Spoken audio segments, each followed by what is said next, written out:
Matt, appreciate your coming in and interviewing with us. Thank you. Appreciate it. Give me your real name. It's Matthew Henry Setters. When were you born? I was born September 7th, 1982. Okay. Well, happy belated birthday there a few days Thanks. ago. Appreciate it. And what's your current address? 930 Patriot Ridge Drive, Wheelersburg, Ohio, 45694. Very good.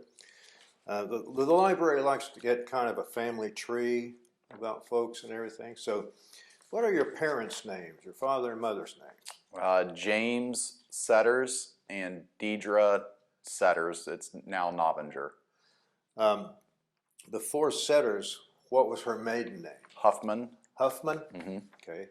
Now, were they both from Sauter County? No, my mother's from Raceland, Kentucky. Uh-huh. My father's from Portsmouth. Okay. And it seems like I know him from, what business was he in? He was a policeman. He's a retired policeman. Okay. And now let me ask you this. Your father's parents' names, maternal grandparents? Ann Tracy. Paternal. Um, Ann Tracy? Ann Tracy. She was remarried to Tracy. She used to be Ann Setters, obviously. Uh-huh. And I believe, I'm not sure my grandfather's name. He passed before I was born. I see. Maybe William. I have to go back and look. And then Okay. on my mother's side, Henry Huffman and O.C. Huffman. Okay. And she was originally a McClanahan. Okay. Can you go back any further than that? The spring on my mother's side, my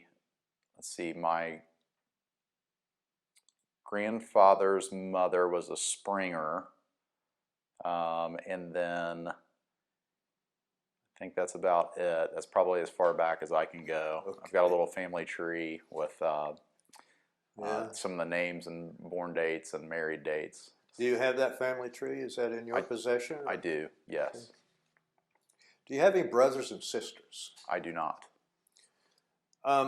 Now, where did you go to school? Where did you graduate from high school? Graduated from Notre Dame, 2001. Okay.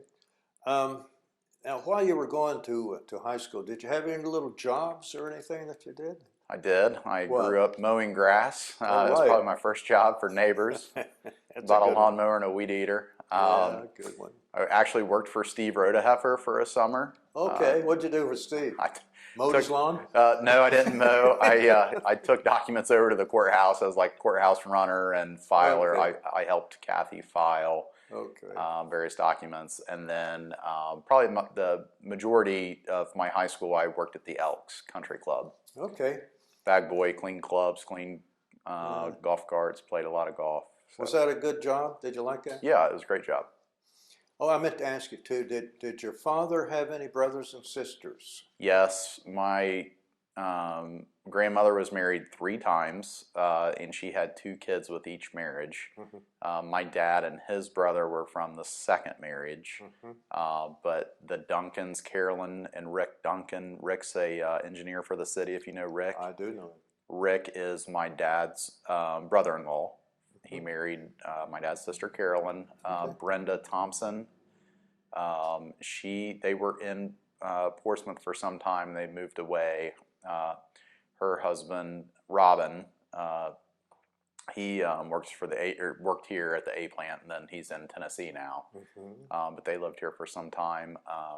Sonny and Sharon McCoy, B.I. and Sharon McCoy, if you remember. Maybe Ann Tracy Drapes. That's what my grandmother did. She had a drape shop when curtains and everything was in style back then. So, but yeah, so he's got several brothers and sisters. How about your mom? Mom comes from a large family as well.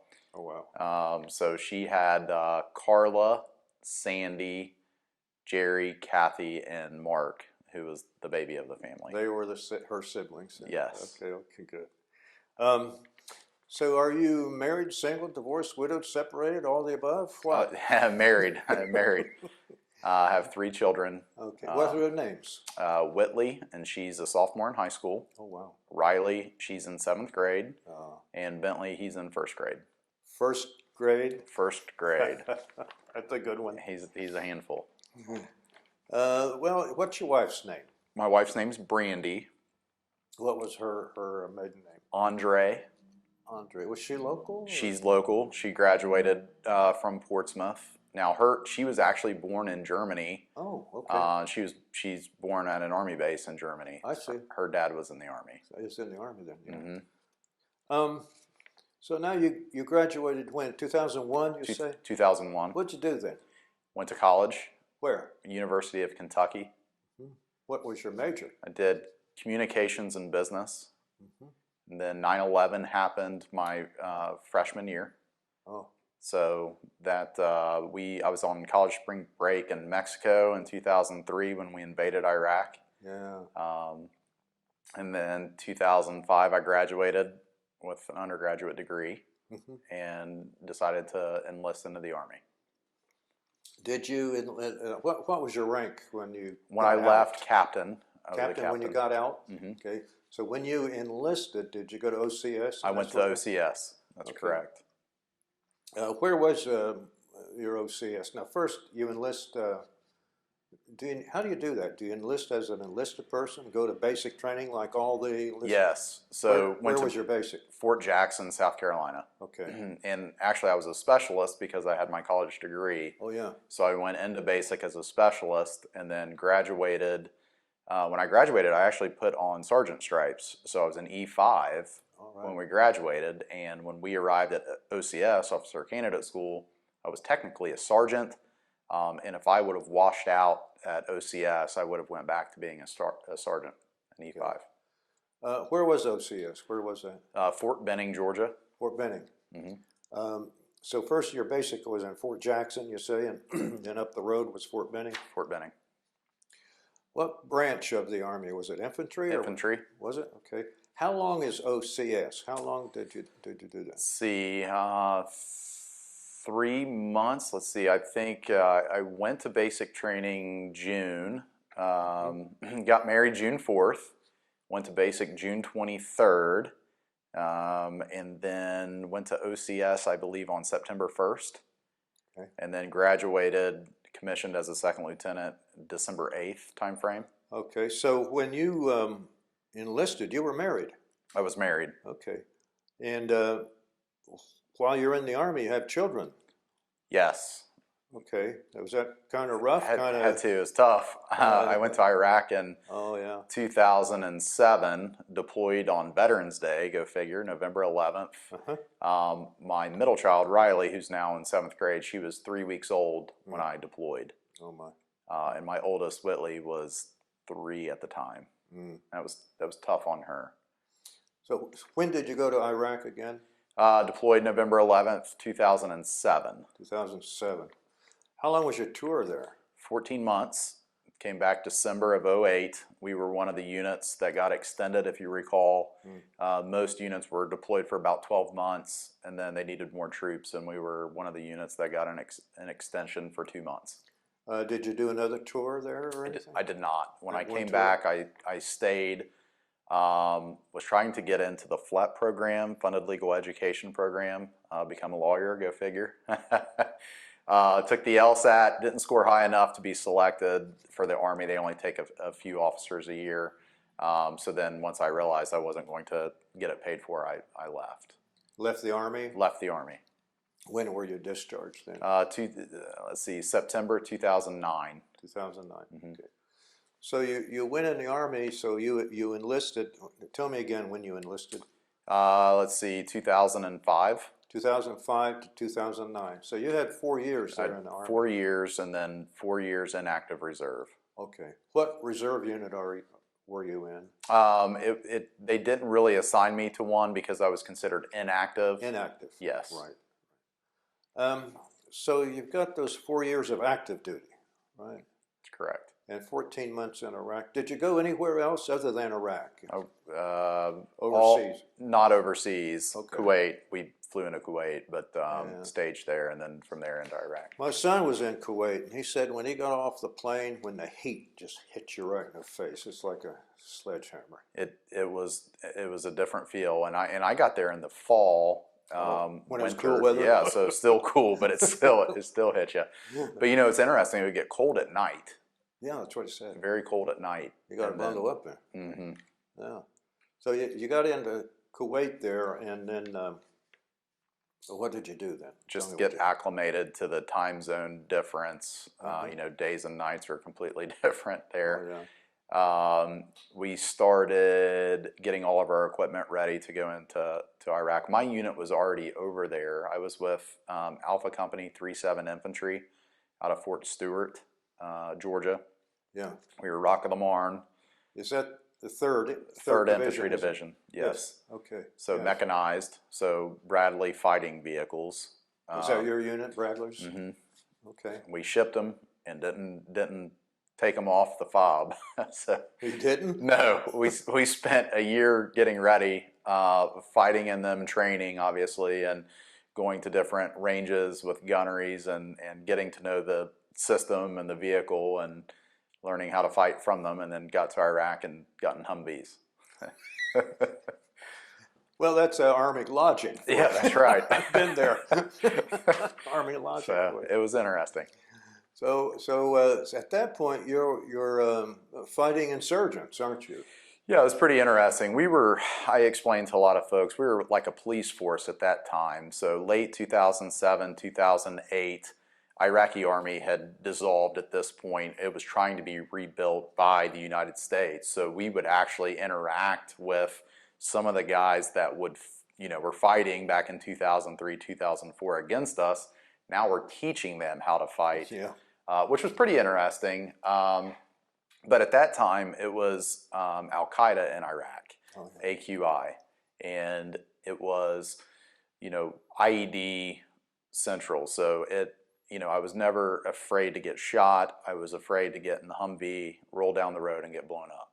And we lost 8 out of my unit, all IED related. So they were becoming more and more advanced. They were putting plaster, making them in the shape of a curb on a street curb. I mean, there was virtually no way that we were going to be able to see some of these.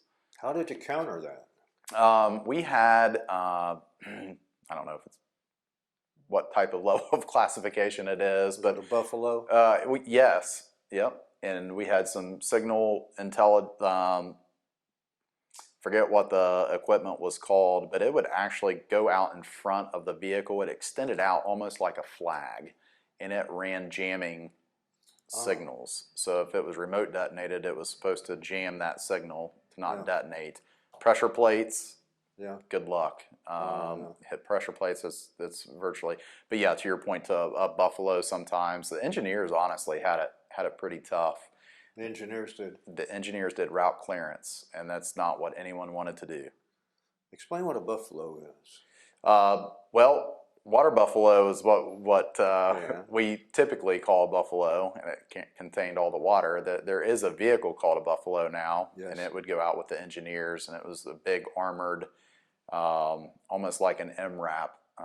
It's as tall as a 2-story building almost, and it has reflective armor underneath of it. So when the blast comes up, it was supposed to deflect. Mm-hmm. We were one of the first units in the Army to get one of the MRAP vehicles. They said it was IED proof. Was it? It was not. It was not. I lost one of my staff sergeants in one of those IED proof vehicles. Tore it apart. It's better than a Humvee, but it was not IED proof. Well, you were right in the middle of it then, weren't you? Right in the middle of it. I was in a place called Essandaria. What was it? Essandaria. Essandaria. It is in the Sunni Triangle of Death. It's at the spear of it. So there's books about Jerfa Sucker.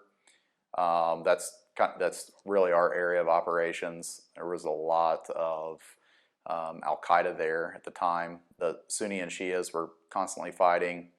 And then Al-Qaeda came in, and we were trying to be friendly with some of the sheikhs and the imams there, kind of like the mayors of the town, trying to get some sort of commerce going. And and a lot of these where I was at, it was right on the Euphrates River, mud huts, very third world, not compared to Baghdad where you have skyscrapers and paved roads and buildings and shops.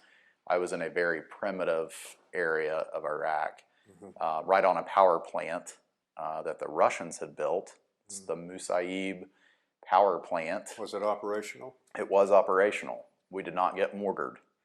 The reason why we didn't get mortared, if you hit that power plant and knocked the power out, they knocked, I think at one time, 75% of Iraq had power coming from there. It was That's massive. a good place for you to be. It was a good place. It was a good place. Now, they did mortar before our unit got there, and I think they quickly realized, hey, wait a minute, if we do this, we don't have power, we have no electric, so. Yeah. Bad public relations, Yeah. bad. All right. But would that be near how far from Babylon were you? How far from were you? Those old ancient cities. Mesopotamia, we're right in the middle of it. Are you? We were in Mesopotamia. So Bible story about Moses hiding in the reeds. Yes. You know, you think, how are you hiding in reeds? The reeds were from here probably to the, almost the very top of the room here. That's how high those reeds are. Oh, wow. But beautiful. Uh-huh. Really, really, really pretty. Dusty, but beautiful. How far away from Baghdad were you? We were,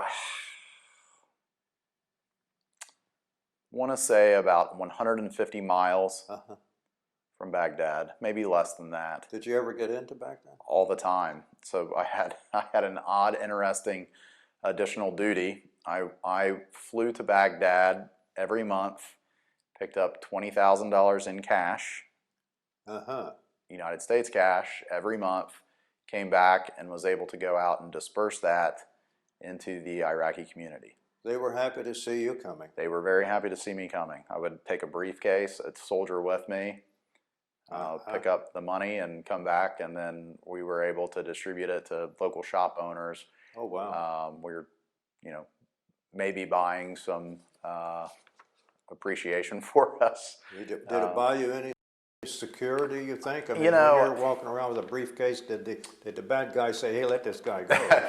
I flew in and out, usually at night. So, Okay. yeah, they usually wouldn't let me walk around with it. Now, when I got back to our battalion, then, of course, company commanders would receive their allocation. They were, free to go spread that how they seemed fit. But everything had to be accounted for. $20,000 a month. A month. How many months of that? 14 months. And I was just one. You were just one of the guys. I was one battalion. I don't know how many battalions were there at the time. That's an interesting story. Yeah. We pay sheikhs, the mayors of the town, the religious leaders, give us intel, who's bad, who's friendly. Was it good intel? No. I was wondering about that all the time. Don't lay IEDs, oh, these people are bad. Sometimes it would just be, maybe some tribal dispute between sheikh and sometimes their family. Yeah. It was interesting. I saw something on TV, a sheikh, an old guy, he was appreciative because he got Viagra all the time.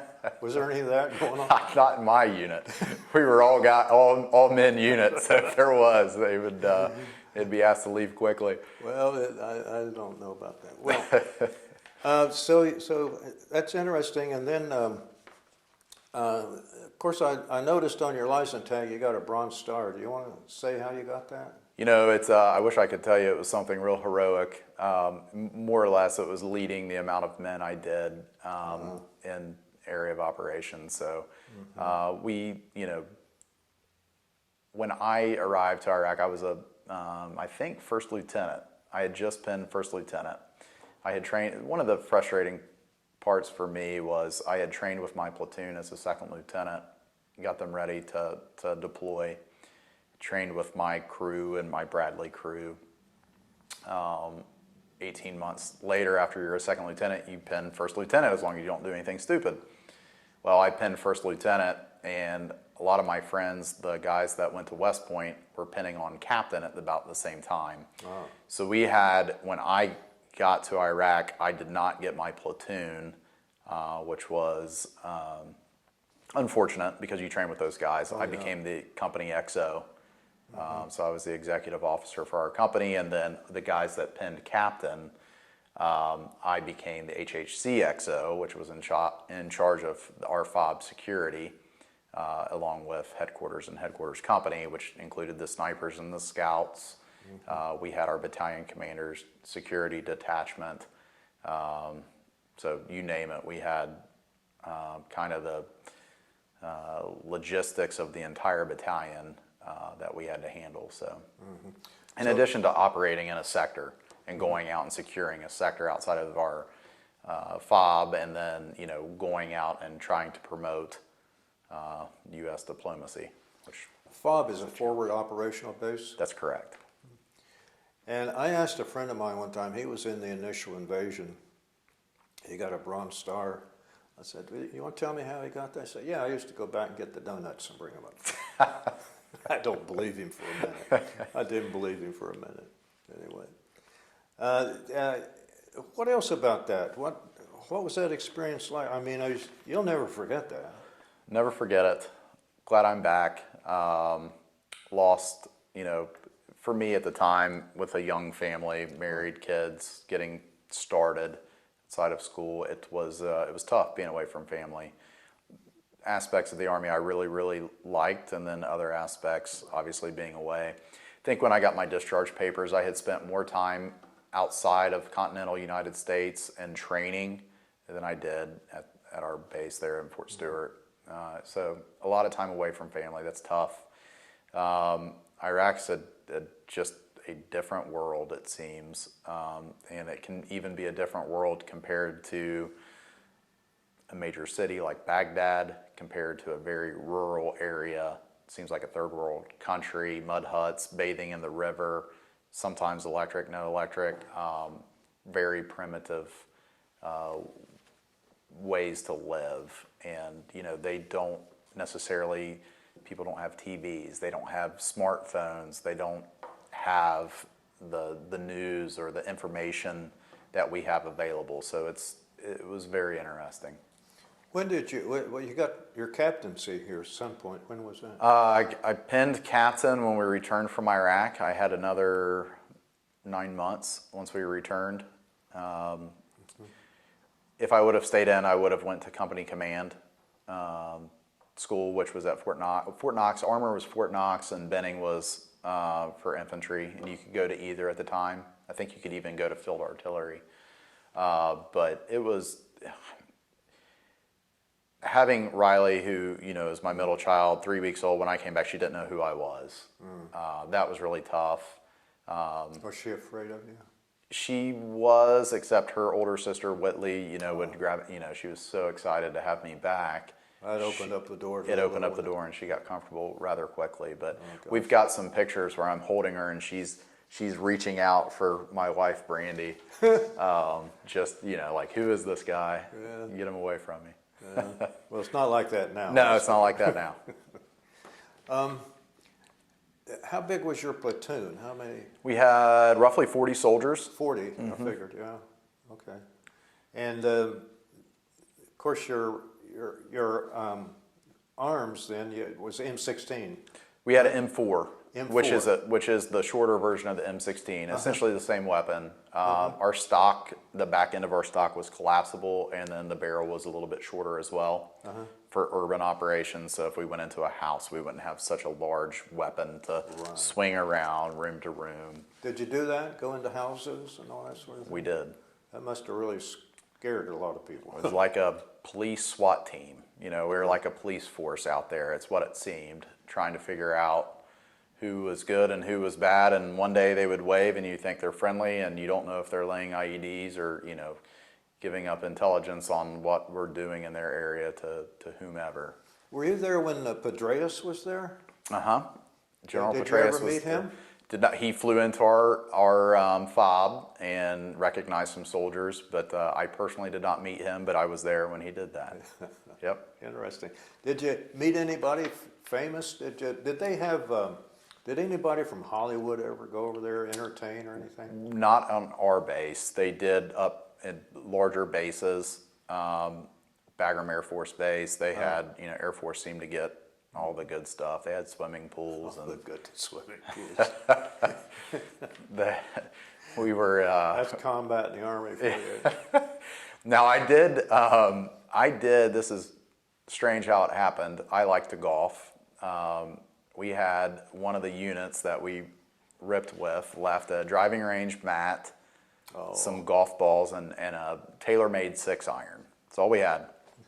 So we would go up on actually our sniper unit was housed right on the Euphrates River, and they had, the hut was relatively small, but it had a sturdy roof.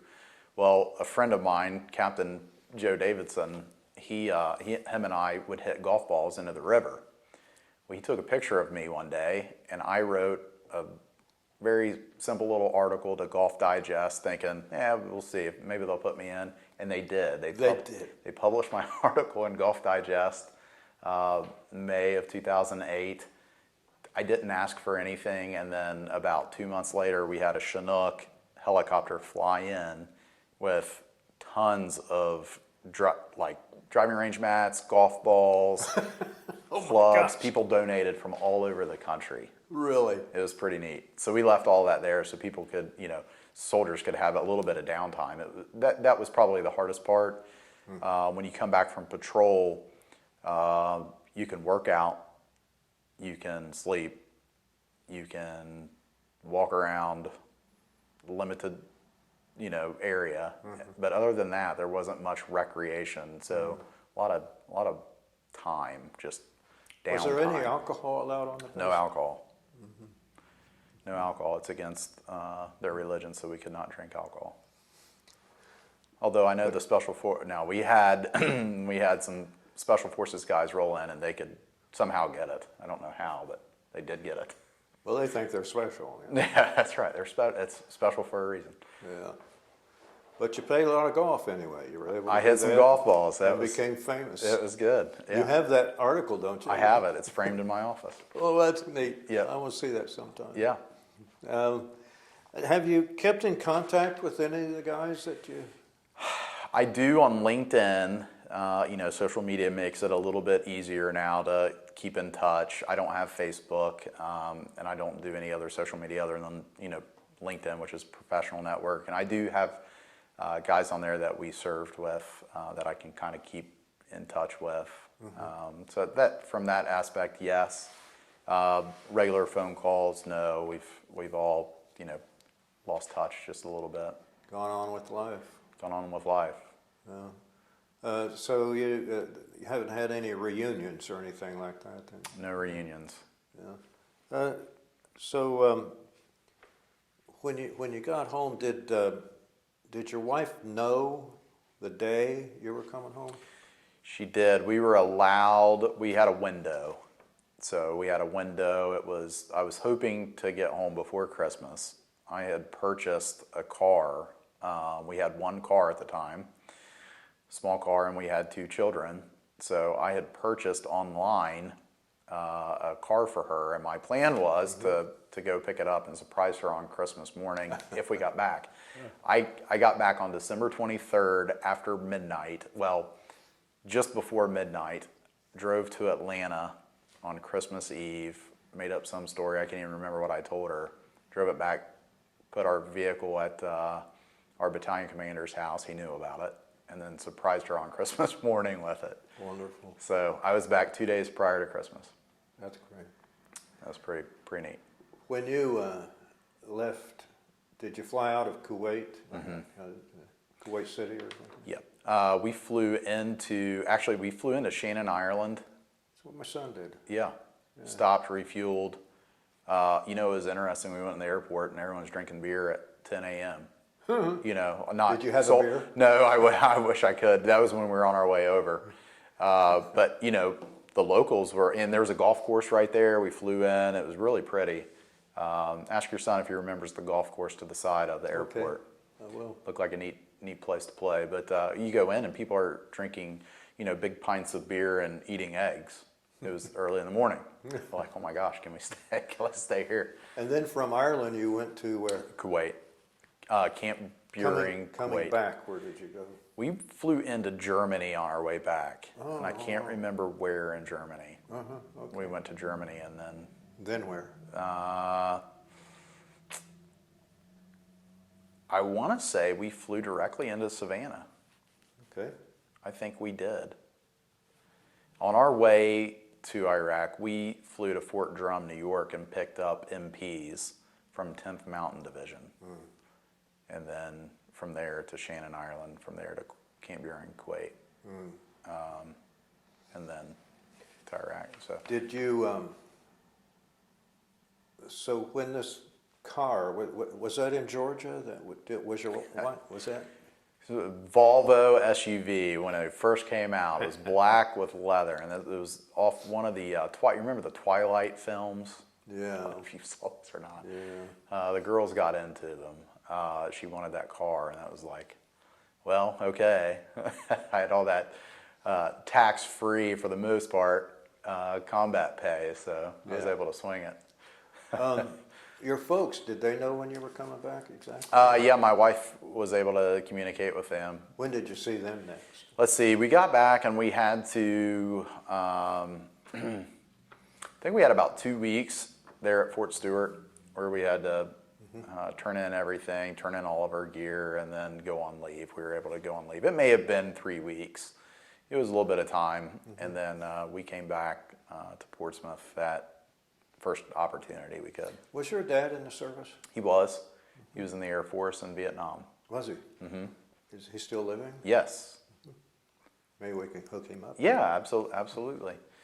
Yeah, my uncle, he is not living, but he was in Korea, and my grandfather fought in World War II. So I kind of always had, That felt like a heritage. calling. Yes, and it was kind of family tradition a little bit, and grew up playing with G.I. Joes and out in the woods playing Army men, and you know, I know. that's kind of how it happened. Did you bring back any souvenirs? No, we weren't allowed. I tried. A lot of the guys had, I think it all was fake, to be honest. Those Persian rugs, you know, at the time soldiers were trying to get Persian rugs. I'm like, guys, this is not Made real. in Pakistan. Yeah, that's right. They were pretty strict on us bringing anything back. So you were in the inactive reserve, so there's no active participation in that. Is Could have been called back, but yeah. obviously wasn't. So, Are you a member of any veterans groups or anything? I am. Let's see. I think there's a United States Army veteran group that I'm a part of, and then Veterans of Foreign Wars, the VFW, I'm a part of. Do you have any dreams about that experience? I used to a lot. Not so much anymore. Now I own a business. I have nightmares about being a business owner. Yeah, exactly. So, I know that one. yeah, so that seems to take precedence now. But there are times that, you know, I will wake up and think, oh, yeah, that, you know, maybe a memory of what I had or something from that period of time. Did you like the Army? I liked parts of the Army. Right. I liked parts of the Army. I love tradition. I love the regimented routine of getting up, going to PT with the guys, training. The garrison environment was fun. Going to ranges, although the Army, I mean, you go to a shooting range, you think it's going to be all fun, but there's so many rules and regulations. The Army can sometimes make it not so fun to go to a shooting range. We did reflexive fire, did a lot of officer, was often the OIC, officer in charge of, had to be a lieutenant to be in charge of the range, so then, you know, just cycling guys in and out. So we did a lot of field exercises. Those were pretty fun.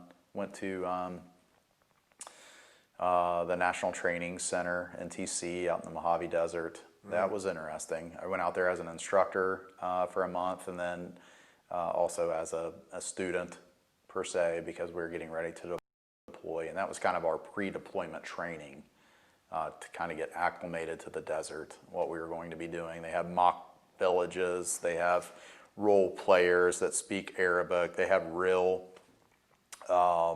expatriates from Iraq that come and participate and are paid by the government. That was a pretty neat experience. Sounds very valuable. It was. Calling close air support, CAS as they would call it. So we had Apaches on call. And it was a great training experience.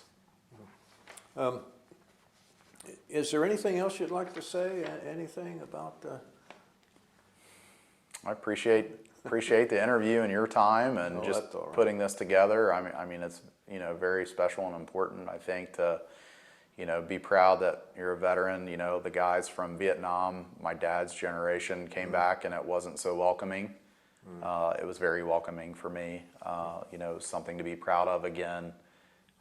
So that's nice, and just I think it's great to just document history. Well, I love fought history. the Vietnam War from behind a desk in the basement of Ireland Army Hospital, Fort Knox, Wow. and that's my war. Hey, that's okay. We had some pretty angry combat in that office.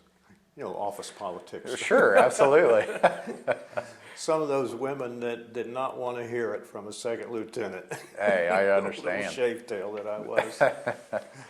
I meant to ask you, now after you got back, you must have gone out to school then. What happened after you got back? Got back, got out of the Army and worked for Amazon.com as an area manager, which is really an operations manager in Campbellsville, Kentucky. I was trying to get back to Lexington. I loved Lexington when I went to undergrad there at UK. Got my master's in business from Western Kentucky. Then decided Amazon was nice. It was much like the Army, very fast paced. Amazon's corporate culture was, as you're promoting and growing within the company, you're going to be asked to move around the country and go to different distribution centers, especially in operations management. Brandy and I were close to Portsmouth at the time. Had another child, our youngest Bentley, born in Campbellsville, and just did not want to keep moving. That was one of the reasons why we wanted to get out of the Army, to have kids, settle down, try to get back to our hometown. So that was important to us. So I looked for something different outside of operations management, because Scioto County's tough to come back and do something in operations here, unfortunately. We need some industry back. But so then I decided to go back to school for accounting. Got my accounting undergrad or equivalent of, sat for the CPA exam. Where'd you get your accounting? Campbellsville University, Okay. which is actually Shawnee's biggest rival, which we did not know at the time. Really? People were like, "You're from Portsmouth?" And we're like, Yeah. "Yeah." They're like, "Shawnee?" And we're like, "Yeah." They're like, "We can't stand you guys." It's the women's sports at Campbellsville and Shawnee battle all the time for. That's a real war. Yes. Yeah, it was kind of funny. So I did it there of an evening. Okay. And then so you got that degree and you moved back here. Moved back here, was corporate controller for Glockner's. I grew up with Mike, graduated from Notre Dame together. Glockner family's like a second family to me. So worked for them for almost 5.5 years, and then decided to start my own business.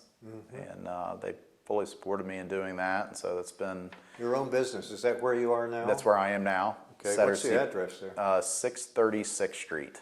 Okay, right across from the courthouse. Right across from the courthouse. So you are a CPA? I am a CPA. All right.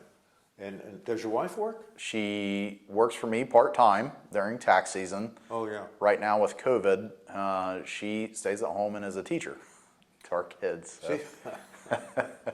She's got her... Not by choice. She got a harder job than She you. does, not by choice. Anything else you'd like to say, Matt? Anything? But let me ask, would you recommend the service to your children? It's a tough one. Yeah, it is. It's a tough one. I know. Time of war, no. Outside of that, maybe. Yeah. I don't know so much for the girls. Yeah. No, my son, depends on his interests. I wouldn't tell somebody not to do it, because I had some really good experiences. Learn a lot about yourself, learn a lot about leadership, various schools. I'm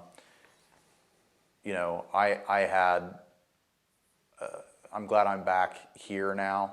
I'm glad I'm out of the Army, but at the time, I think if you're young, not married, it's so much easier to go into the military and enjoy that life.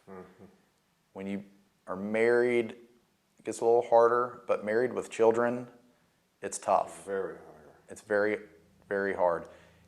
Not in wartime, a lot easier. But when you're in wartime, you know, what a lot of people don't understand is, or maybe they do understand it, is, you know, you could be gone for 12 to 14 months, but when you're back, you're training to go right back to war. So it's, you know, it's a constant wear and tear, just where you're not home a lot. And that's tough. That's tough on young families. It's tough on young families, so. Well, I appreciate you coming in. Thank you very much. Wrap it up. Tell your dad. I want to hook into him, really. Absolutely. Yeah, yeah. I think I gave you a little thing. Didn't I give you something, paste paper or something to? Yes. Okay, give it to him.